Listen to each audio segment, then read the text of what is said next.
अमरावतीच्या परतवाडा लैंगिक अत्याचार प्रकरणातील भीषण माहिती समोर आली आहे। जास्तीत जास्त मुली कोण पटवतो यावरून आरोपींमध्ये स्पर्धा लागली होती।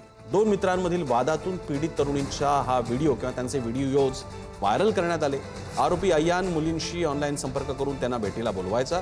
भेटीनंतर मुलींसोबत फोटो आणि व्हिडिओ काढून ते मित्र हुसेनकडे पाठवले जात होते। दोघांमध्ये वाद झाल्यानंतर हुसेन हे सर्व व्हिडिओ सोशल मीडियावर व्हायरल केल्याची माहिती आहे। दरम्यान या प्रकरणामागे आर्थिक व्यवहाराचा वाद असल्याचीही शक्यता व्यक्त होते। अमरावती परतवाडा अत्याचार प्रकरणात राज्य अल्पसंख्याक आयोगाने अहवाल तयार केलाय। सर्व पीडित मुली मुस्लिम असल्याचा अहवालात उल्लेख आहे। माजी खासदार नवनीत राणा यांनी पीडित या मुली हिंदू असल्याचा दावा केला होता। नाशिक प्रकरणामध्ये सुद्धा त्या प्रकरणाला हिंदू मुस्लिम असा एक वास येत असताना अमरावतीत या प्रकरणाकडे बघितलं जात होतं। सर्व 9 पीडित तरुणी मुस्लिम असल्याचा या अहवालात उल्लेख आहे। ज्यातील एक मुलगी नागपूर, 4 परतवाडा आणि 3 अमरावती इथल्या पीडित मुली। काही पीडित अल्पवयीन असल्याची शक्यता। आज आमच्या अमरावतीमध्ये परत ती घटना अचलपूर परतवाडामध्ये होते, जिथे 150 पेक्षा जास्त व्हिडिओ व्हिज्युअल एक मुलांनी आमची मुलींसोबत अत्याचार करून त्याचे व्हिज्युअल काढले आणि online video social media YouTube सगळे सोशल मीडिया प्लॅटफॉर्मवर त्यांनी व्हायरल केले। बुरकेवाल्यांचा एकही व्हिडिओ त्या 150 व्हिडिओमध्ये नाही आहे। एकही महिला त्यांची नाही आहे। महिला कोणाची आहे? आमच्या। लव जिहाद हे करतात, हे त्यांना जबरन कमला वाचायला लावतात, हेच त्यांना नमाज करायला लावतात, हेच त्यांना बुरका घालायला लावते।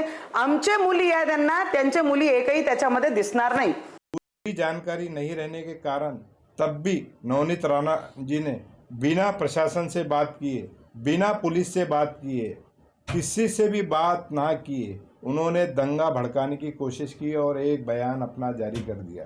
तो ये आप पूर्व सांसद है, आप संसद में रहिए, आपसे ये ऐसा झूठ आपको शोभा नहीं देता। आज पूरे महाराष्ट्र को पता चल चुका है कि आप कितना बड़ा झूठ बोलती है। अभी तक की जानकारी में जो सामने आया है वो सिर्फ और सिर्फ मुस्लिम ही लड़कियां है, जिसमें 4 परतवाड़े की है, 3 अमरावती की है और 1 नागपुर की है। या प्रकरणावर आमचं रोज लक्ष आहे। माननीय मुख्यमंत्री स्वतः आणि त्या जिल्ह्याचा पालकमंत्री म्हणून माझेही पूर्ण या चौकशीकडे लक्ष आहे। चौकशी समिती योग्य पद्धतीने तपास करत आहे।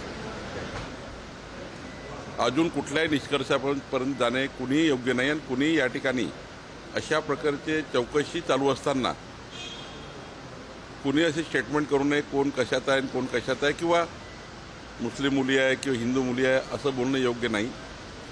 तपास जेव्हा अंतिम होईल तेव्हा कळेलच आपल्याला की कोण कोण आहे।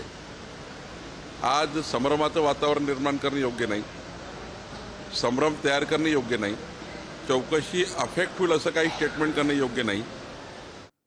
परतवाडा लैंगिक शोषण प्रकरणातील आरोपीचा जुना व्हिडिओ समोर आलाय। मुख्य आरोपी अय्यान अहमद पोलिसांच्याच उपस्थितीत वाढदिवस साजरा करतोय। पोलीस त्याला केक भरवतात। पोलिसांनी या आरोपी अय्यान अहमदला केक भरवतानाचा आणि वाढदिवसाच्या शुभेच्छा देतानाचा व्हिडिओ समोर आल्यामुळे पोलिसांच्या भूमिकेवर प्रश्नचिन्ह उपस्थित होत आहे की अशा सार्वजनिक कार्यक्रमात केक भरवणं हे पोलिसांचं काम आहे का?